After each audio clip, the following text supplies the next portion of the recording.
Hello అండి అందరికీ. ఈరోజైతే ఒక సబ్స్క్రైబర్ అయితే అదేంటి ఫిష్ కర్రీ వండమని చెప్పారండి. మీకు స్క్రీన్ మీద చూపించాను. ఒక బ్రదర్ కోసం అయితే వండుతున్నాను. ఇవైతే మా గోదావరి చేపలండి, పరుగులు అంటారు వీటిని. ఇవి చంటిపడి తల్లులు తినచ్చు, అలాగే పాలు ఇచ్చే తల్లులు తింటే పాలు కూడా బాగా పడతాయండి.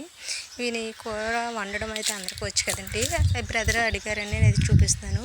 ఉల్లిపాయలు, పచ్చిమిరపకాయలు, టమాటాలు అలాగే మిక్సీ ఆడేసి గ్రేవీ కింద చేసుకోవాలండి. చేసుకున్న తర్వాత ఉల్లిపాయలు వేసి ఫ్రై చేసి చేపలు కూడా అందులో వేసి ఒక నిమిషం అలా ఉంచిన తర్వాత అందులో మనమైతే వాటర్ అనేది వేసేసుకోవాలండి. చూసారా, అంతేనండి.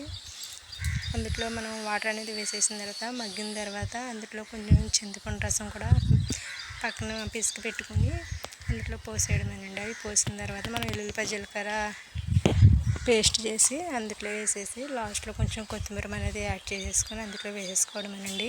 అంతేనండి, సింపుల్గా మనం ఏ మసాలాలు వాడకుండా ఇంట్లోనే వండుకోవచ్చు.